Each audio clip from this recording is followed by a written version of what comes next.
E o tema da minha mensagem hoje é o que Deus espera de nós. Então, me acompanhe aí, Deuteronômio, capítulo 10, versículos 12 e 13. Eu vou ler esse texto inicial na NVI, a Nova Versão Internacional, que diz assim: Agora, ó Israel, que é que o Senhor, o seu Deus, lhe pede, senão que tema o Senhor, seu Deus, que ande em todos os seus caminhos, que o ame e que sirva o Senhor, o seu Deus, de todo o seu coração e de toda a sua alma, e que obedeça aos mandamentos e aos decretos do Senhor, que hoje lhe dou para o seu próprio bem. Eu quero tomar esses dois versículos, se você quiser, tanto pode deixar esse texto aberto como marcado. Em algum momento nós vamos voltar e tentar ler um pouquinho aí o contexto, versículos anteriores, versículos posteriores. Mas agora eu quero partir da pergunta: o que o Senhor espera de nós?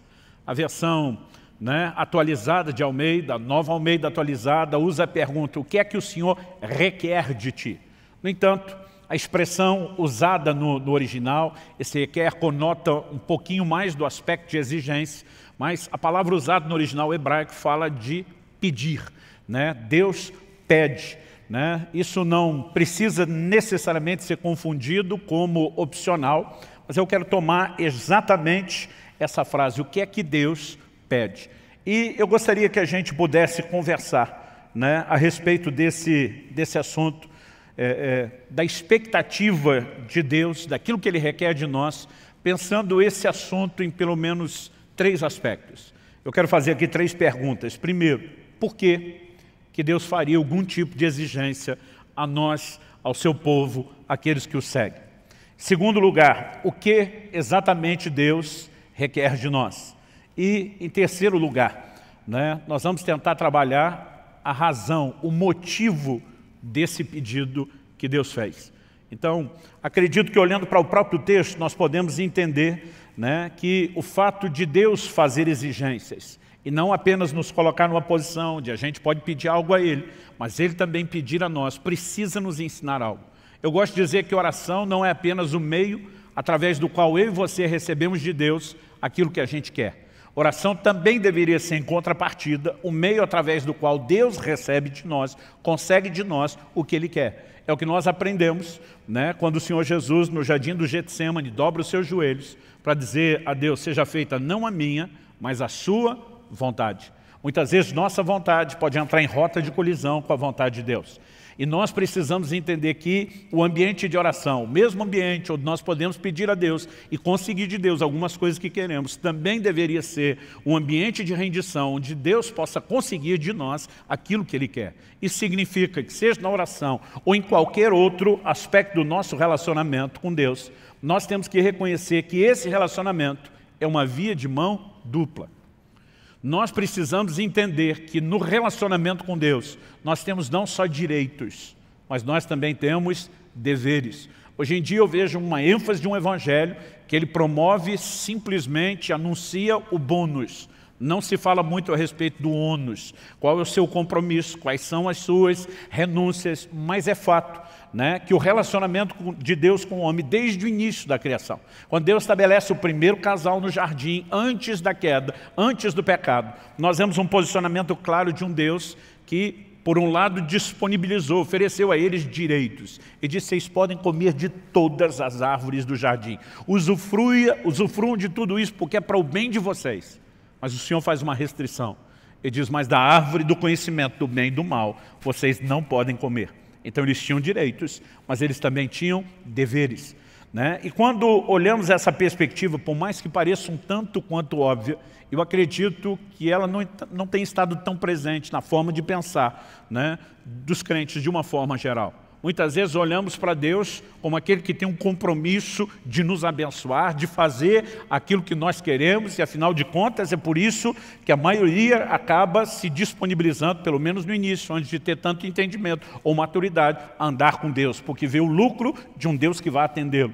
No entanto, à medida que crescemos no entendimento da palavra, precisamos entender que há não apenas direitos, mas também deveres.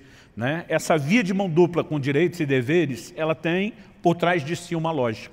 E acredito que um dos elementos que a gente possa colocar aqui nessa conta é reconhecer que o homem tem o privilégio de viver com Deus é classificado na Bíblia, na sua palavra, como uma aliança.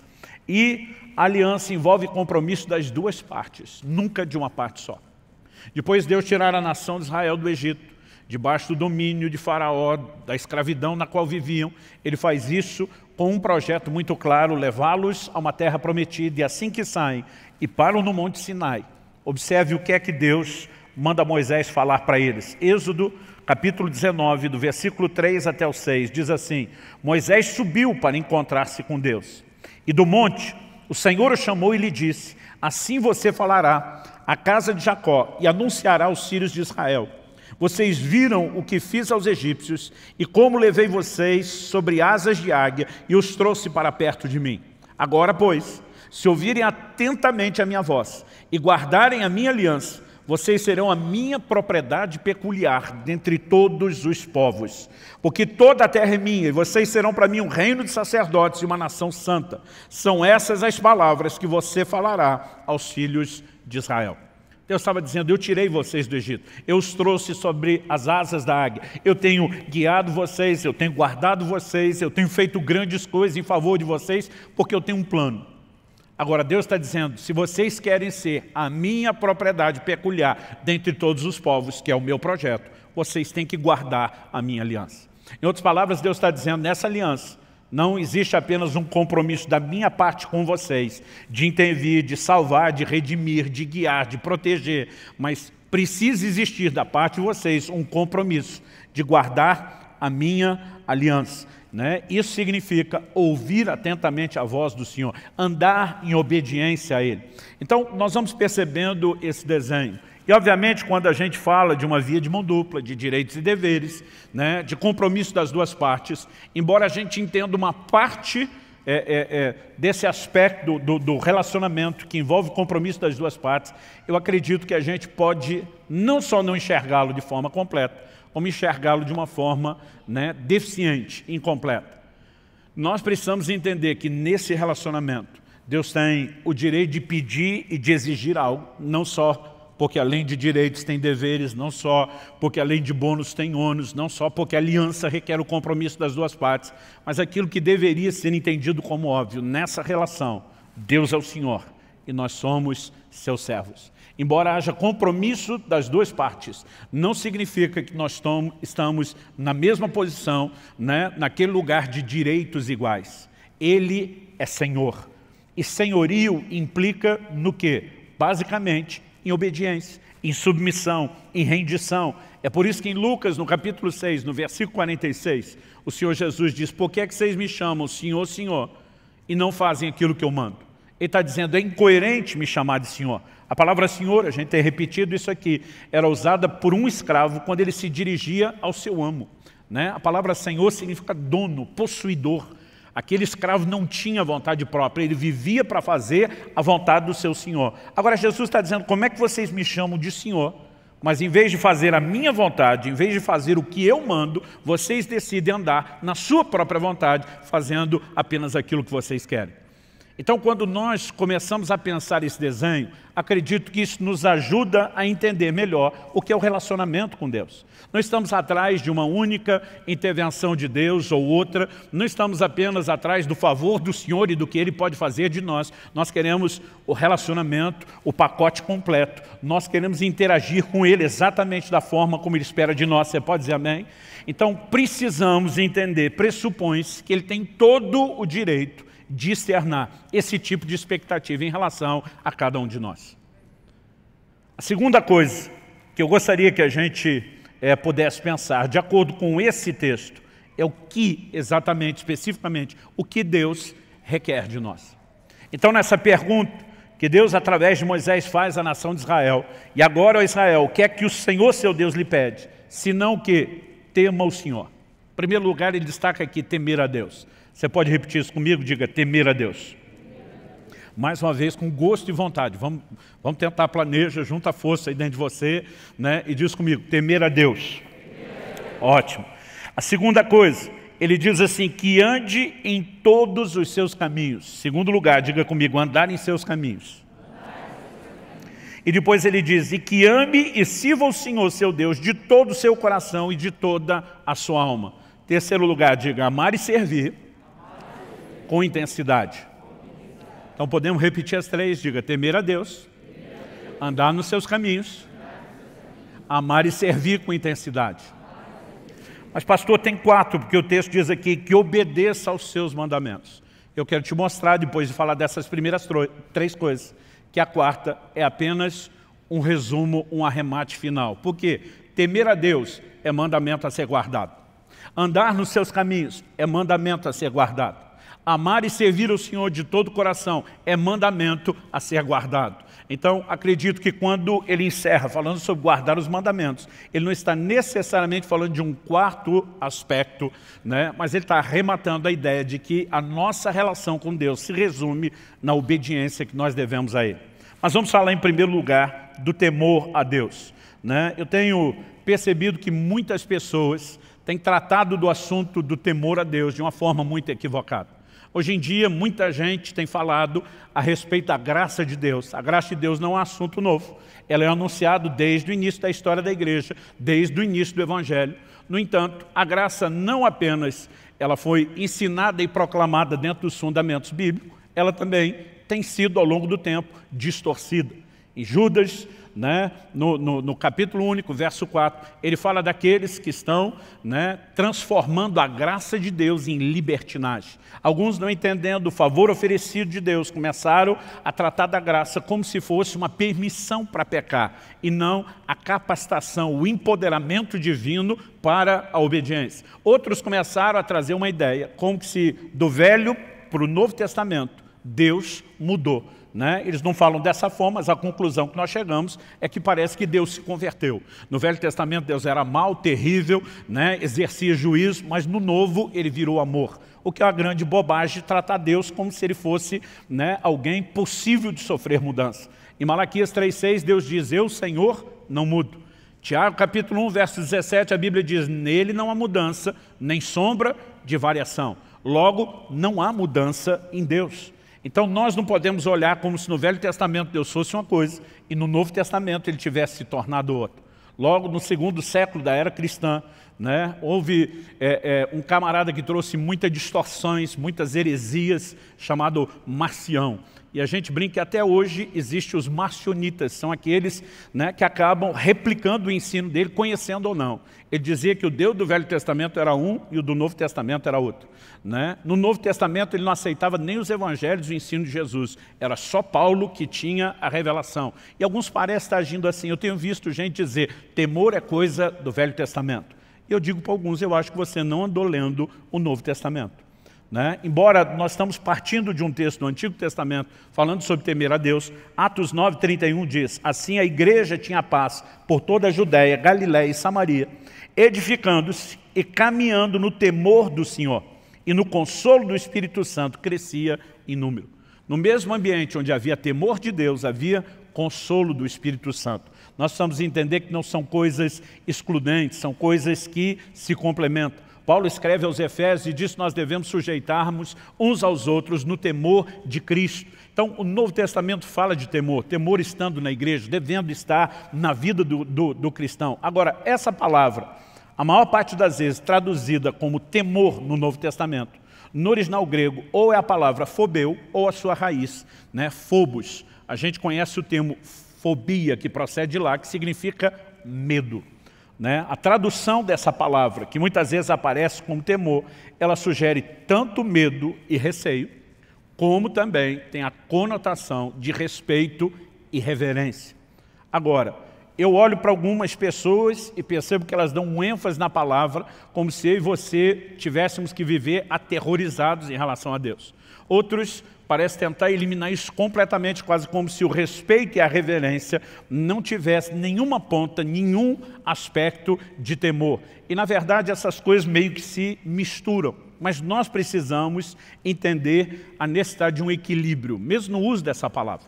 Por exemplo, em Efésios, no capítulo 5, o apóstolo Paulo começa a falar da relação entre o marido e a esposa e um paralelo da relação com Cristo e a igreja, a noiva, né, com quem ele vai se casar. E a Bíblia diz que o marido deve amar a esposa como Cristo amou a igreja, mas que a esposa deve submeter-se ao seu marido como a igreja deve submissão a Cristo. Mas no final, no versículo 33, final do capítulo e do arremate dessa ideia, o apóstolo Paulo diz assim, que a esposa respeite o seu marido. Efésios 5:33. A palavra traduzida ali, né, é phobeu, que a esposa tema o seu marido. O apóstolo Paulo estava falando de um tipo de relacionamento onde o marido literalmente, e não simbolicamente, mas literalmente tocava o terror em casa? Não, porque a Bíblia não se contradiz. Em 1 de Pedro, no capítulo 3, no versículo 7, a mesma Bíblia diz, maridos, vocês igualmente vivam a vida comum do lar com discernimento, dando honra à esposa por ser a parte mais frágil e por ser coerdeira da mesma graça da vida. Quando Deus fala do marido ter que honrar essa esposa, né, tratando-a como parte mais frágil, parte mais frágil aqui eu não creio que fala do aspecto físico, porque se embora o homem tenha mais força bruta para carregar peso, a gente perde de longe na resistência à dor. Eu sempre digo que se dependesse de nós os homens para dar luz aos filhos, a terra estava desabitada há muito tempo. Né? A gente serve para entrar na hora do parto, segurar a mão da mulher e ela ficar dizendo para a gente, vai dar tudo certo, meu bem, vai dar tudo certo. Além de dar luz, ela tem que confortar a gente. Mas eu acredito que a Bíblia fala muito mais do aspecto emocional. Né? Essa capacidade que muitas vezes a mulher tem de ser ferida emocionalmente, além da capacidade do homem mensurá-lo. Eu acredito que isso não é Deus tentando diminuí-la. Eu lembro que antes de casar, um dia a Kelly olhou para mim, falou, a gente estava conversando algumas coisas sobre o nosso futuro, após o casamento, ela olhou para mim e falou assim, pensa num vasinho daqueles de porcelana chinesa, daqueles bem fininhos que não pode nem apertar. Eu falei, pensei, ela disse, sou eu, é o que você está levando para casa. Né? E de vez em quando, né, se o meu comportamento começasse a ficar meio, né, viril demais, ela dizia, ó o vasinho de porcelana. Né? E o duro que eu tinha que acatar aquilo ainda pelo prisma da Bíblia. Né? Eu preciso honrar essa mulher. Então, como que Deus manda o marido tratar a mulher com tanta honra e distinção, mas manda ela ter medo? Nós precisamos entender que aqui é um equilíbrio de reverência, de respeito. Não que a pessoa do homem seja distinta, né? Não que ele, como pessoa, tenha mais valor, mas que dentro da funcionalidade do lar, o seu lugar de autoridade requer isso.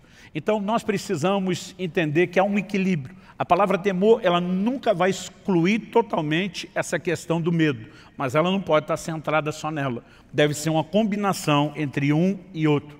Pastor, o senhor está dizendo que a gente precisa ter medo da pessoa de Deus, né? Não é a pessoa, é a maneira como nos relacionamos com a pessoa.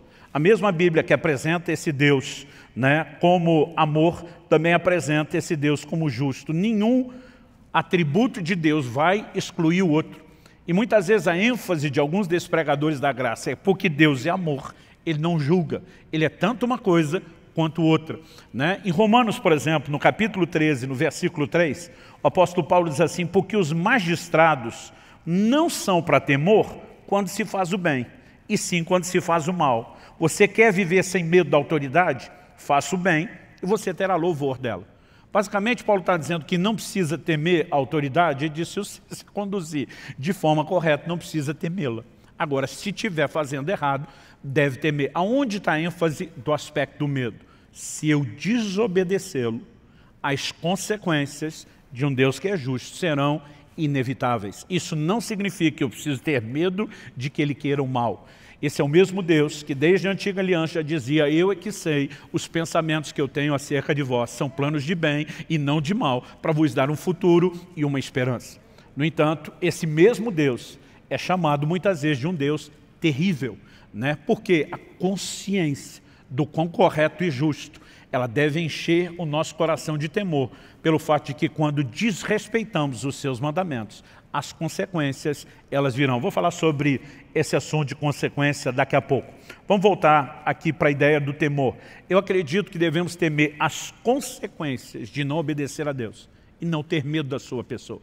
Mas a reverência que temos para com Ele é que esse Deus que é amor, que é a fonte de toda bondade, de toda misericórdia, Ele também é um Deus justo. O temor é parte daquilo que Deus espera de nós. Em Provérbios, no capítulo 9, no versículo 10, a Bíblia diz que o temor do Senhor é o princípio da sabedoria.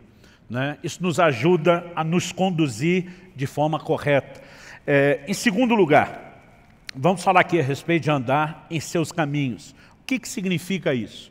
Essa ideia de caminho pressupõe um trilho pré-estabelecido, é o caminho de Deus, definido por Ele. Muitas vezes a palavra de Deus vai se referir, né, a pessoas que erraram, a pessoas que pecaram, falando de gente que escolheu o seu próprio caminho. Isaías 65, 2, por exemplo, diz isso: todo dia estende as mãos a um povo rebelde, que anda por um caminho que não é bom, seguindo seus próprios pensamentos. Né? Quando Deus fala dos próprios pensamentos, Ele está dizendo, eles escolheram o seu próprio caminho, e esse caminho não é bom. Em outras palavras, Deus está dizendo que o homem rebelde escolheu o seu próprio trilho. No entanto, ao longo de toda a Escritura, Deus vai enfatizando essa questão do caminho. Gênesis 18, 19, Deus fala a respeito de Abraão, o pai da fé, e diz, porque eu o escolhi, a fim de que ele ordene aos seus filhos e aos filhos depois deles, né, que guardem o caminho do Senhor, que pratiquem a justiça e o juízo, para que o Senhor faça vir sobre Abraão o que tem falado a seu respeito. Quando entendemos que Deus estabeleceu um padrão, aliás, a gente precisa entender que desde da Antiga Aliança, o Velho Testamento, aquilo que se manifestaria em Cristo já recebia esse tipo de adjetivo como uma referência ao caminho, não só a alegoria, mas até o adjetivo. Isaías, que é considerado o mais messiânico de todos os profetas do Antigo Testamento, que mais falou a respeito da vinda e da obra de Cristo, ele diz no capítulo 35, no versículo 8, e ali haverá uma estrada, um caminho que será chamado de caminho santo. Os impuros não passarão por ele, pois será somente para o povo de Deus. Quem passar por esse caminho, mesmo seja um tolo, outra versão diz um louco, não se perderá. Isaías 30, 21, e quando vocês se desviarem para a direita ou para a esquerda, ouvirão atrás de vocês uma palavra dizendo, este é o caminho, andem nele. Quando a gente chega à Nova Aliança, essa terminologia começa a ser empregada pelo próprio Cristo. João 14, 6, ele diz, eu sou o caminho, a verdade e a vida. Cristo se apresentou como caminho. O que hoje nós chamamos de cristianismo, uma referência à expressão coletiva da nossa fé, no início era chamado de o caminho. Deixa eu só mencionar alguns textos para você. Em Atos 16, 7, quando Paulo e Silas estão pregando em Filipos, uma mulher se dirige a eles dizendo, esses homens são servos do Deus Altíssimo e anunciam a vocês o caminho da salvação. Essa expressão ela é largamente usada, né, e empregada no livro de Atos. Em Atos 18, 25, quando a Bíblia fala a respeito de Apolo, um pregador, diz que ele era instruído no caminho do Senhor. Então, essa expressão ela vai sendo usada várias vezes e também a simbologia que se aplica a ela. Em Efésios 4, 17, o apóstolo Paulo diz, não mais andeis como andam os gentios. O que ele quer dizer com não andar como andam os gentios? Ele não está falando da ginga, do balanço do corpo, ele está falando do caminho que se escolhe, porque essa ideia sempre foi entendida e compreendida. Alguém que abraça o Evangelho não deve trilhar mais o seu próprio caminho, ele deve andar nos caminhos do Senhor. Quem está entendendo, diga amém. Isso de novo nos remete ao entendimento de obediência e de cumprir aquilo que o Senhor predeterminou, estabeleceu para o homem desde o início. Né? Aliás, eu acho muito interessante quando a gente mexe nesse assunto de obediência, entender o quão forte é a expectativa de Deus a respeito desse assunto. E daqui a pouco, quando a gente falar sobre guardar os mandamentos, a gente dá uma arrematada final falando de obediência. Vamos mexer na questão de amor e serviço. Pastor, a gente não poderia desdobrar, assim como o senhor falou do temor como um dos aspectos da obediência, de andar nos caminhos do Senhor como outro. Não dá para desdobrar amor e serviço? Dá. Mas também dá para tratar deles juntos. Né? Até porque a forma como amar e servir de todo o coração e alma é apresentado, me parece que a intenção é comunicar muito mais uma união do amor e serviço do que só tratá-los de forma separada. Outro dia alguém me perguntou, pastor, é possível servir a Deus sem amá-lo? Eu falei, é. Mas falei, é impossível amá-lo sem servi-lo. E a pessoa ficou me olhando e falou, nunca pensei nisso. Falei, bom, vamos pela primeira frase, que é possível servi-lo sem amá-lo. Carta à igreja de Éfeso no Apocalipse. Em Apocalipse 2:2, o Senhor começa falando com essa igreja, né, assim, conheço as tuas obras, o teu labor e a tua perseverança. Eu gosto de brincar que aqui tem uma progressão. Obras fala de gente ativa que trabalhava, mas labor é quando você começa a entrar no nível de intensidade e cansaço.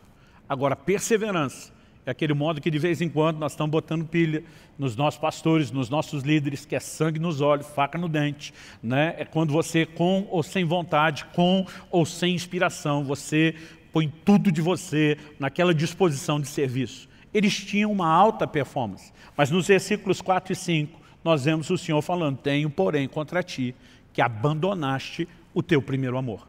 Então, a performance de serviço, de trabalho estava alta, a paixão estava lá embaixo, no chão, no chinelo. O que é que Deus acaba dizendo para esse anjo, para o mensageiro dessa igreja? Ele disse: se você não se arrepender, eu vou tirar o seu candeeiro. O que significa o candeeiro? No capítulo 1 de Apocalipse, João tem uma visão e ele vê 7 estrelas e 7 candeeiros. E o anjo explica: as 7 estrelas são os 7 anjos ou mensageiros das igrejas da Ásia. Os 7 candeeiros são as igrejas. O simbolismo do candeeiro era o da igreja. Agora Deus está falando com o anjo, com o mensageiro: se você não arrepender, eu tiro o seu candeeiro. Em outras palavras, Deus está dizendo: a igreja que eu confiei aos teus cuidados, eu vou tirar de você e vou pegar de volta. O que é que Deus está dizendo? Se você não vai fazer o trabalho que você está fazendo, movido pelo amor, por paixão para comigo, Deus está dizendo: eu dispenso você do serviço. Em outras palavras, Deus está dizendo: eu não quero o serviço pelo serviço. Ou o seu serviço é uma expressão do seu amor para comigo, ou eu dispenso o seu serviço. Por outro lado, em João 21, dos versículos 15 a 17, onde Jesus pergunta por 3 vezes ao apóstolo Pedro: tu me amas? Em cada uma delas, Pedro sinaliza, responde positivamente: tu sabes que eu te amo. O que é que o Senhor diz para ele? Apacenta as minhas ovelhas. Em outras palavras, está dizendo: se você me ama, vamos manter isso não só na declaração, no nível verbal, mas vamos demonstrar isso, Pedro, com trabalho, vamos demonstrar isso com serviço. Então me parece que o critério de entrada para quem vai servir no ministério, trabalhar para Jesus, é que tem que amar. E a exigência para a saída é se faltar amor. Portanto, nós não podemos mera e simplesmente olhar para isso e dizer: os assuntos estão desconectados. Mas embora seja possível servir sem amar, é impossível amar sem servir. O serviço deveria ser uma expressão do nosso amor. Quem está entendendo, diga amém. Mas pastor, eu não tenho a obrigação de trabalhar? Tem, mas não deveria trabalhar só com senso de obrigação. Deveria fazer isso com senso de prazer. Então vamos falar da obrigação sendo cumprida com senso de prazer? Há poucos meses atrás, Kelly e eu completamos 25 anos de casado. E tem uma ordem divina que rege o meu casamento, né? A minha responsabilidade, o meu papel como marido. A Bíblia diz: maridos, amai as vossas mulheres. É um imperativo, é uma ordem. Deus não está dando uma sugestão, não é um hashtag fica a dica. Deus não está dizendo: ó, se um dia desse você estiver de bom humor, se a coisa estiver fácil, se tua mulher não estiver dando trabalho, se você puder amá-la, beleza, fico te devendo uma. É uma ordem. E se é uma ordem, nós precisamos entendê-la como tal. O que significa a disposição de amar não é mero sentimento espontâneo, é uma decisão. Então, eu sou obrigado a amar minha mulher. Eu não tenho opção. E não olhe para mim, vocês os maridos, como se fosse só eu obrigado, que vocês também são. Vocês solteiros que estão orando para casar, estão orando para entrar dentro da mesma obrigação. Agora é uma obrigação, nenhum de nós vai discutir isso, certo? Agora eu fico pensando, se cada manhã que eu acordo do lado da minha esposa, desses 25 anos, eu dissesse para ela: eu amo você, e quando aquele abrisse um sorriso de satisfação, atropelasse ela dizendo: fazer o quê, né? Deus mandou. Não tem opção mesmo. Não tem outra alternativa. Só me resta amá-lo, então estamos aqui para cumprir a obrigação. Eu fico imaginando se a gente ainda estaria casado. E se tivesse, qual seria a qualidade do matrimônio? Mas pastor, não é essa obrigação? É. E ela não sabe? Sabe. Então qual o problema de falar da obrigação? O problema é que ela não espere que eu a ame apenas com senso de obrigação. Se eu apenas cumprir o senso de obrigação, eu estou dizendo que o Deus que mandou é importante, mas eu estou dizendo para ela, mesmo que não verbalmente, que ela não é importante. Agora, quando eu olho para ela e digo: eu sou obrigado a te amar, mas você me inspira a fazer isso, você nunca fez com que isso fosse um fardo ou um peso, você torna a minha obrigação leve, eu posso cumpri-la com alegria. Eu estou dizendo que não apenas o Deus que me mandou e eu obedeço é importante, mas que ela tem importância e valor para mim. Agora vamos colocar isso diante de Deus. A gente diz, Senhor, eu vou servir o Senhor só para não me dar mal na eternidade, para não desobedecer e para não ficar sem galardão. Deus espera de mim e de você muito mais do que o senso de obrigação. É lógico que o temor precisa estar lá. O apóstolo Paulo dizia, ai de mim se não pregar o Evangelho. Estou em rota de colisão com a vontade de Deus, em plena desobediência. Ele diz, eu tenho temor a ponto de dizer, ai de mim. Mas Paulo fazia isso só pela obrigação? Ele dizia, não. Para que eu não cumpra só com a obrigação. Ele dizia, eu vou além, eu me desdobro, eu me sacrifico mais do que Deus pediu, de olho no galardão e na recompensa, e na mensagem que eu vou declarar a Deus. Quem consegue entender a diferença? Nós precisamos ser um povo, né, que entenda a importância de servir ao Senhor, mas que faça isso não só por causa de cobrança, não só por causa de pressão, e nem só por causa de anseios pessoais. Porque muitas vezes nós queremos fazer coisas que Deus não pediu, e não queremos fazer coisas que Ele pediu. Então, muitas vezes, né, para que a gente se conecte ao lugar correto de serviço, nós vamos ter que dizer, por amor ao Senhor, eu vou abrir mão daquilo que eu queria e vou fazer aquilo que o Senhor quer. Agora, tanto uma coisa como outra, seja tratada de forma separada, o amor e serviço, ou de forma conjunta, é apresentada como algo que a gente precisa fazer de todo o coração.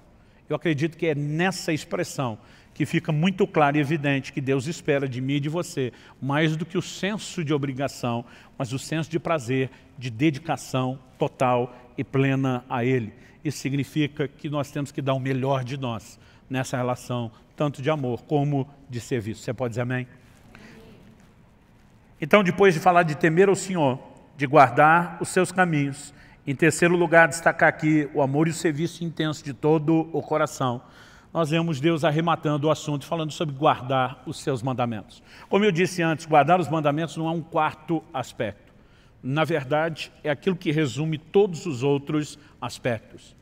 Ah, pastor, o senhor esqueceu de dizer que Deus requer de nós santidade. Afinal de contas, em Efésios 1:4, a Bíblia diz que Ele nos elegeu nele, antes da fundação do mundo, para sermos santos e irrepreensíveis. Não, está dentro do pacote. Isso é andar nos seus caminhos. Ah, pastor, o senhor esqueceu falar da adoração e da devoção. Pode botar isso no pacote do amor, né? Agora, algo que nós precisamos entender é a importância da obediência. Tudo aquilo que Deus espera de nós, pediu de nós, se resume na obediência que eu e você devemos a Ele. O profeta Jeremias confronta a nação de Israel e começa a dizer, citando aquele texto de Êxodo 19, que eu já li um pouco, quando o Senhor fala sobre Israel sendo a sua propriedade peculiar, né, dentre os povos, mas para isso, tendo que guardar a sua aliança e ouvir atentamente os seus mandamentos. Jeremias começa a perguntar, o que é que Deus requeriu de vocês lá no início? E ele diz, Deus nunca pediu de vocês sacrifício. O modelo de adoração do Velho Testamento era baseado no sacrifício. E diz, o que Deus pediu de vocês foi obediência aos seus mandamentos. Isso me leva a entender que mais do que a própria adoração, Deus espera de nós obediência. Aliás, o pecado é retratado na Bíblia, em 1 de João 3,4, como a quebra da lei, a desobediência. Então, o contraponto do pecado na relação com Deus, na vida de santidade, se resume na obediência. Às vezes, nessas proclamações distorcidas da graça, eu vejo gente tentando dizer que não há necessidade de obediência na nova aliança, o que é uma grande bobagem. E a maioria deles se baseia num texto muito mal aplicado, que é Romanos 10,4, quando a Bíblia diz o fim da lei é Cristo. Todo dia falou, está aqui, não tem mais lei, acabou toda a lei. Eu falei, você tem certeza que ele está falando de toda a lei? Porque daqui a pouco, ali na frente, no capítulo 13, ele vai mandar a gente obedecer às autoridades e às leis naturais. Então não pode ser que ele está dizendo que acabou todo tipo de lei. Hebreus capítulo 7, versículo 12, diz que onde há mudança de sacerdócio, e a grande mudança da velha para a nova aliança, é que a velha era baseada no sacerdócio levítico, e a nova é baseada no sacerdócio de Cristo, que o autor de Hebreus diz ser segundo a ordem de Melquisedeque. A Bíblia diz onde há mudança de sacerdócio é mudança de lei. A Bíblia não diz que é extinção, desaparecimento de lei, que a lei cessou. Quando a Bíblia diz o fim da lei é Cristo, está falando de uma lei específica que regia a velha aliança, que constituía de muitos mandamentos e ordenanças, né, que na verdade, na nova aliança, são tratados de uma forma completamente distinta.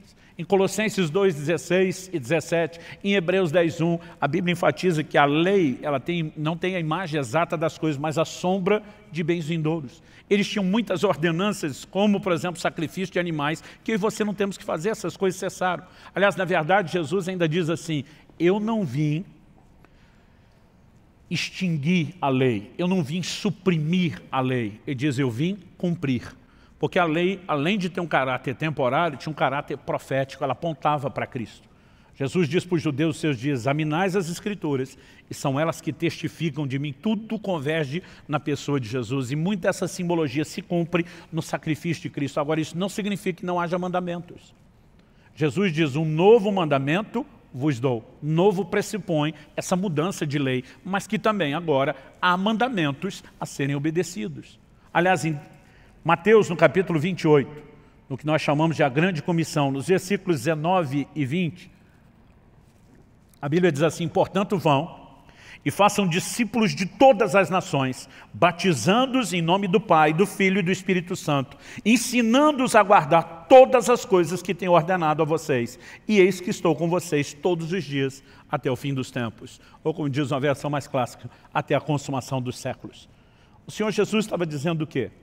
Vocês vão fazer discípulos das nações. Significa os não-judeus, os gentios. E é importante observar isso.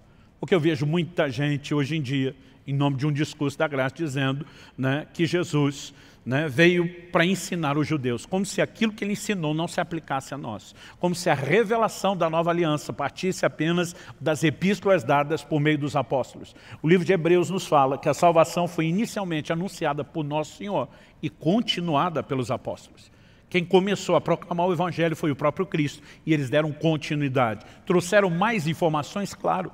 Jesus não tinha ainda nem morrido, o que dizer ressuscitado. Ele diz, eu tenho muito que vos dizer, mas vocês não têm estrutura para suportar. A revelação seria progressiva, mas o Evangelho não mudou. E quando Jesus diz, vão e anunciem aos gentios, ele está dizendo, não limitem aquilo que eu ensinei somente aos judeus que me ouviram. Jesus nunca veio tentar deixar o judeu da velha aliança, né, um judeu melhor, fazendo com que ele apenas cumprisse a lei. O tempo todo ele dizia, ouviste o que foi dito aos antigos, que era a lei de Moisés. Ele dizia, eu porém vos digo, mostrando que ele trouxe mandamentos. O Novo Testamento fala da lei de Cristo, fala dos seus mandamentos, e nós devemos a ele obediência. A obediência já foi requerida no Éden, antes de ter lei de Moisés. A obediência foi requerida durante a lei de Moisés. A obediência continua sendo requerida na nova aliança. A obediência é o cerne do nosso relacionamento com Deus. Quem está entendendo, diga amém. Então, temer a Deus envolve a decisão de ser consequente, não brincando com os seus mandamentos e nem com as consequências ruins de não obedecê-los.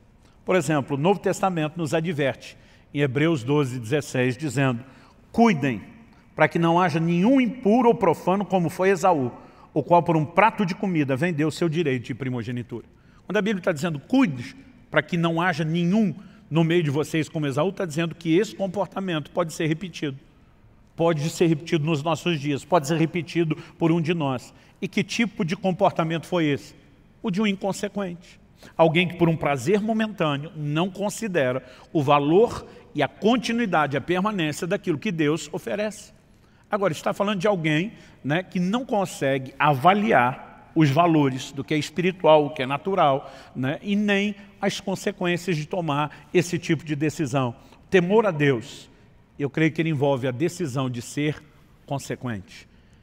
É não apenas fugir da punição, é fugir de ferir o coração de Deus. Quando a mulher de Potifar está dando em cima de José, José não diz para ela, olha, infelizmente a senhora não faz meu tipo. Né? Ele olha para ela e diz, como cometeria eu tamanha maldade contra Deus? José estava admitindo, a coisa pode ser interessante aqui, no nível de um desejo carnal, mas seria uma violência ao coração do meu Senhor, aos seus valores, aos seus mandamentos. E José olha para ela e diz, estou fora, e despacha a dona. Então nós precisamos entender que o temor a Deus nos leva a viver nesse lugar de consequência. Andar aos caminhos aponta para essa sujeição a quem sabe o que é melhor para nós. Nós precisamos olhar para Deus dessa forma. Eu lembro quando eu era criança e meus pais estabeleciam determinadas, né, proibições, a sensação que eu tinha era de o quanto eles eram injustos e queriam cortar o meu barato. Mas quando você amadurece, se cumpre aquela profecia paterna, um dia você vai me entender. Você enxerga as coisas sob outra perspectiva. Você acha que alguma vez, quando meus filhos eram crianças, eu deixava eles brincar com faca, com vidro, com qualquer coisa que pudesse machucar? Claro que não. Agora, você acha que no momento eles me entendiam e eu nem esperava que entendessem. Mas eu sabia que um dia eles compreenderiam que toda restrição que foi estabelecida por amor. O relacionamento com Deus precisa ser baseado na fé de um Deus que está acima de qualquer suspeita. Por favor, diga amém. Nós costumamos dizer que o primeiro pecado lá no Éden foi a desobediência. Mas vou concordar com as palavras do meu amigo pastor Marcelo Jamal, que diz que o primeiro pecado foi a incredulidade. Porque o que levou o homem a desobedecer a Deus foi colocar em xeque o que Deus falou. A serpente, a chamada em Apocalipse antiga serpente como sendo o diabo e Satanás, traz um questionamento ao coração de Eva dizendo o seguinte: não, é que Deus sabe que no dia que você comer da árvore do conhecimento do bem e do mal, vocês vão ser como ele. O que Satanás estava insinuando? Deus não quer o melhor para você. Deus está limitando você. Deus está roubando de você não apenas prazeres, como privilégios, benefícios. E colocar em xeque a intenção de Deus é que leva o homem à decisão de então não respeitar aquilo que ele estabeleceu.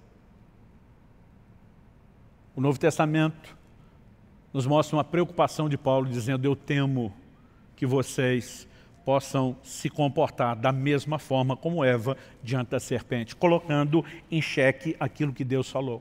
Agora, quando nós entendemos que Deus de fato quer o nosso melhor, nós conseguimos andar nos seus caminhos, não só com o senso de obrigação, mas com a confiança e o descanso de que aquele que determinou para nós limites sabe exatamente por que fez isso.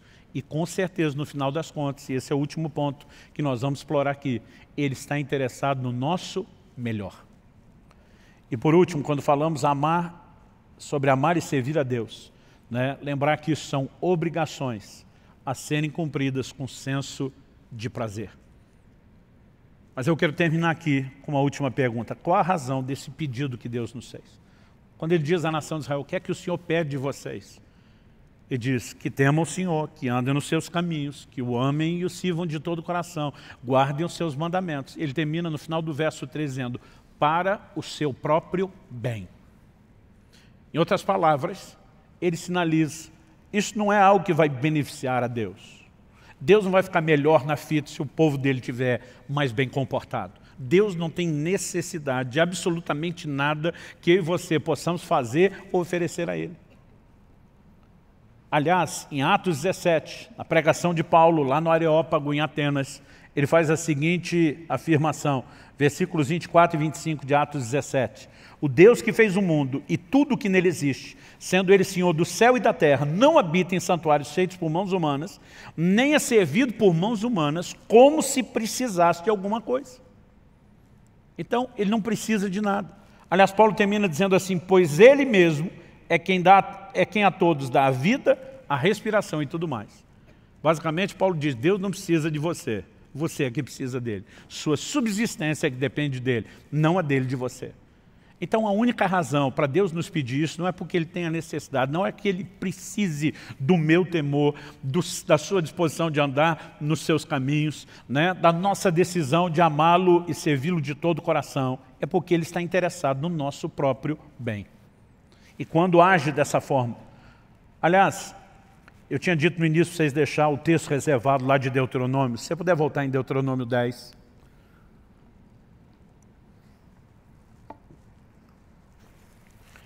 Eu gostaria que a gente pudesse avaliar o versículo 11. A gente leu o 12 e o 13. Vamos ler o versículo 11, que é o versículo anterior ao nosso texto base. Nesse versículo nós lemos assim: porém o Senhor me disse, Moisés falando, levante-se e ponha-se a caminho diante do povo, para que entrem e tomem posse da terra que, sob juramento, prometi dar aos pais deles. Deus tinha tirado a nação de Israel do Egito com qual propósito? Não era que eles ficassem perambulando no deserto. Deus queria levá-los a um lugar de abundância, a uma terra que manava leite e mel. E acredito que isso também aponta de forma figurada para aquilo que Deus deseja para mim e para você. Deus também não nos tirou do mundo e do pecado para que a gente ficasse perambulando num deserto de aridez espiritual. Jesus diz, eu vim para que vocês tenham vida e vida com abundância. Efésios 1:3 diz, bendito seja o Deus e Pai de nosso Senhor e Salvador Jesus Cristo, o qual já nos abençoou com toda sorte de bênção nas regiões celestiais em Cristo Jesus. Deus tem um projeto de plenitude para mim e para você. Eu sinceramente esperava um amém. Vou dar uma segunda chance para você. Deus tem um projeto de plenitude espiritual para mim e para você. Amém? Então assim, antes de tocar no que Deus requeria de Israel, ele já estava falando do lugar onde queria introduzi-los. Em outras palavras, Deus está dizendo, eu estou interessado no bem de vocês. Agora, o tempo todo ele advertia, mas se ao entrarem nessa terra, vocês não me obedecerem, em vez de ter a bênção, vocês vão sofrer as consequências da desobediência, que é a maldição, o juízo. Aí ele fala nos versículos 12 e 13, do que ele requer de nós. Mas vamos ver os versículos seguintes, agora do 14 ao 16. Depois de falar que queria introduzi-los na terra, do que ele requeria deles, temor ao Senhor, andar nos seus caminhos, amá-lo, servi-lo de todo o coração, que se resume na obediência. Ele diz assim, 14 ao 16, eis que os céus e os céus dos céus são do Senhor, o Deus de vocês. A ele pertence a terra e tudo o que nela há. Mas o Senhor se afeiçoou. Observe essa frase, se afeiçoou. Algumas traduções dizem amou. O Senhor se afeiçoou tão somente aos pais de vocês para os amar. E a vocês, descendentes dele, ele escolheu do meio de todos os povos, como hoje se vê. A conclusão no verso 16, portanto, circuncidem o coração de vocês e deixem de ser teimosos ou rebeldes. O tempo todo a sinalização é Deus ama vocês, Deus escolheu vocês, Deus tem um plano extraordinário para vocês. Essas exigências têm um único propósito, para que a gente não quebre os princípios, né, que podem nos conduzir a viver a plenitude do que Ele tem para nós. Eu gosto de repetir essa frase. Se você quebrar os princípios, qualquer um dos princípios que Deus estabeleceu, o princípio vai quebrar você. Qualquer que seja ele. Haverá consequências. No entanto, Deus estava dizendo, circuncidem o coração, não seja rebelde. Em outras palavras, entra no prumo. Por quê? Deus está dizendo, porque dessa forma eu vou poder fazer o melhor para você. Quando a gente volta lá em Gênesis, na criação, Deus falando com o primeiro casal, a gente vê que o único motivo do Criador requerer alguma coisa da criatura era o bem dela mesma. O Senhor diz o seguinte, da árvore do conhecimento do bem e do mal, você não deve comer. Porque no dia em que comer, certamente você morrerá. Então Deus está dizendo, porque eu quero o seu melhor e não o pior. Eu estou te dizendo que o limite tem que ser respeitado para que você possa experimentar aquilo que eu quero. O que nós estamos falando aqui não é nada profundo no sentido de que segredo espiritual que não sabia, mas talvez nos ajude a montar um quebra-cabeça de como pensar o relacionamento com Deus. Então vamos resumir. É uma via de mão dupla. Deus tem todo o direito de estabelecer exigência e de nos pedir, porque nessa relação não é apenas a gente pedindo a Ele o que queremos, ela também envolve Deus pedir, exigir, demandar de nós aquilo que Ele quer.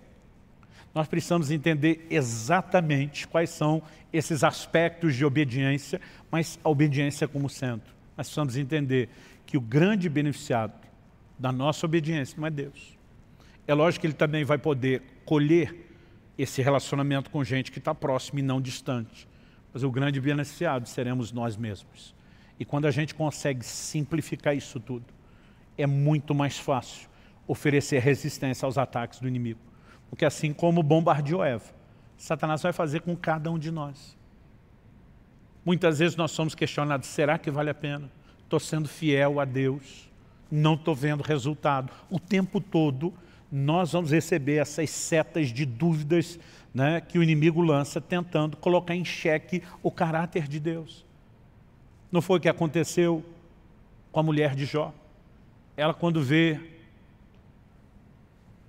as coisas irem de mal a pior, ela vira para o seu marido e diz, amaldiçoe seu Deus e morre. Ela está dizendo, se Deus não vai dar tudo que eu não quero saber dele.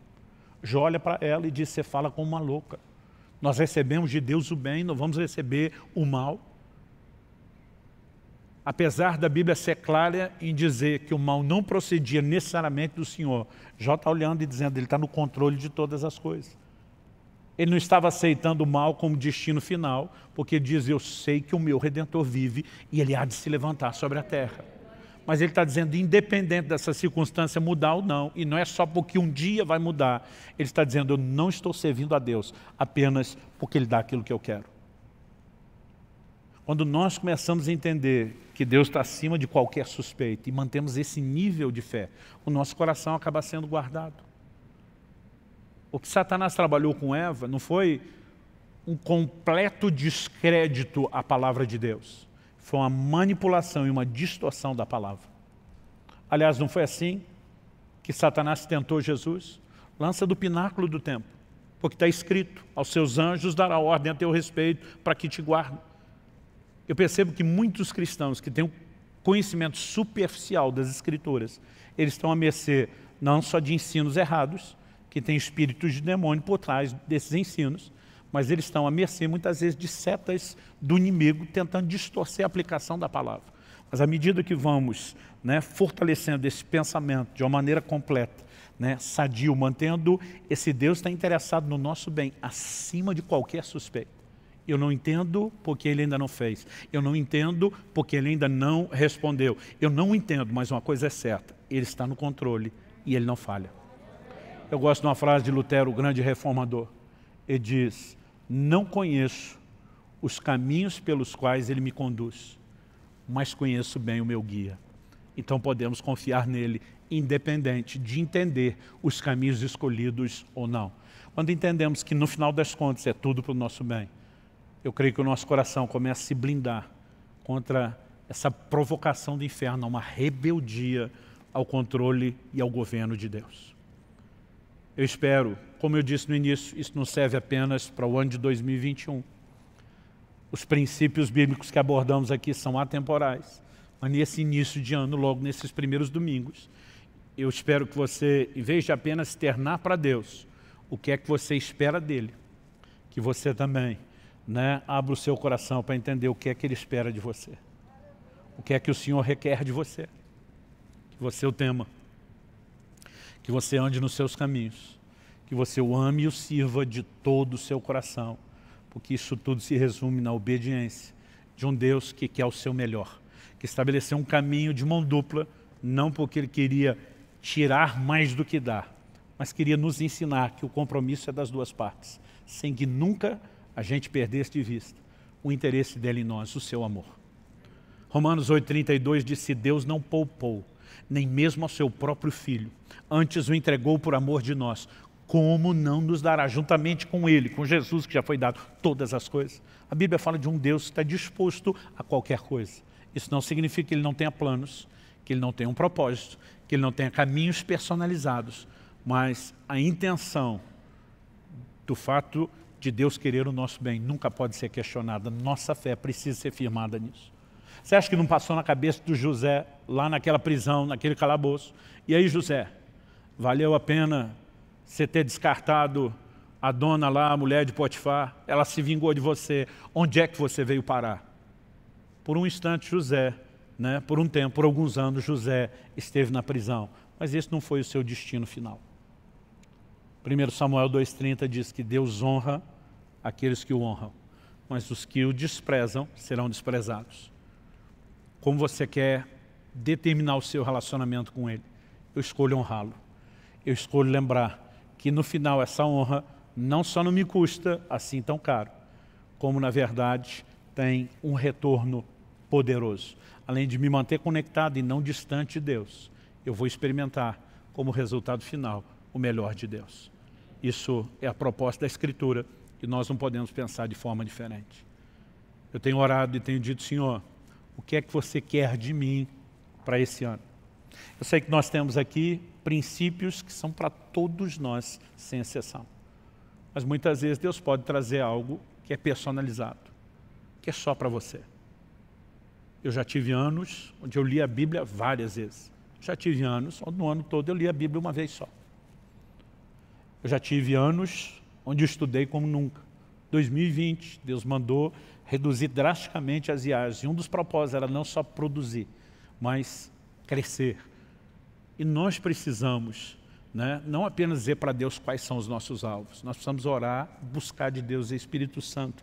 Eu quero entender, mesmo que isso não vier de forma imediata, mesmo que não vier com toda clareza, mesmo que eu não ouvi uma voz do alto, eu quero entender aquilo que o Senhor quer de mim.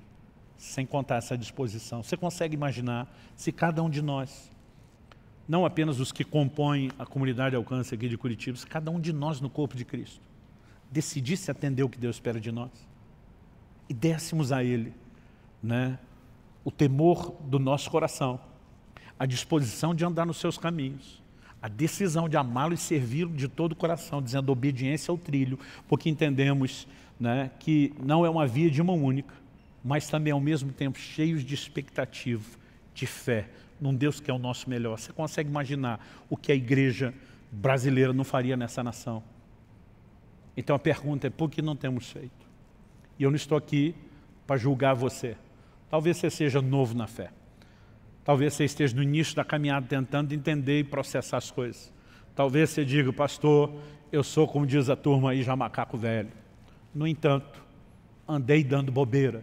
Não vim aqui te apontar o dedo ou jogar pedra em você. Eu creio que o próprio amor desse Deus, que quer o seu melhor, te dá a oportunidade de conserto, te dá a oportunidade de arrependimento, de ajuste. E eu gostaria que nós terminássemos com um momento de oração. Aí onde você está, sentado, né? Sentado mesmo. Eu quero que você coloque diante de Deus a sua vida. Eu quero que você comece a falar com o Senhor. Eu quero que você, de fato, se pergunte. Você tem entregado a Deus o que Ele pede, o que Ele requer de você? Talvez você diga, pastor, eu acho que eu estou no time que respondo sim. A pergunta é, qual o nível? Porque muitas vezes nós estamos amando e servindo, mas não de todo o coração. Às vezes nós estamos temendo de uma forma meio parcial, relativizada.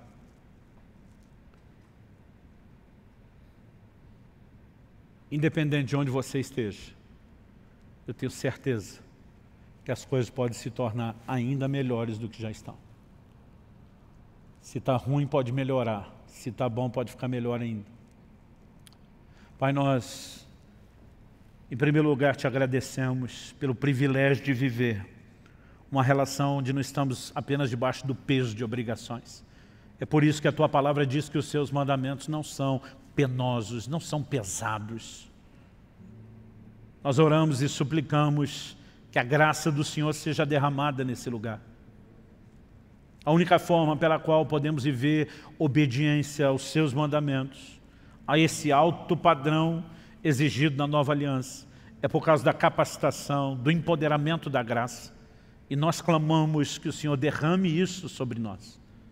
Nós oramos pelo sopro de vida do Teu Espírito. Nós oramos por despertamento.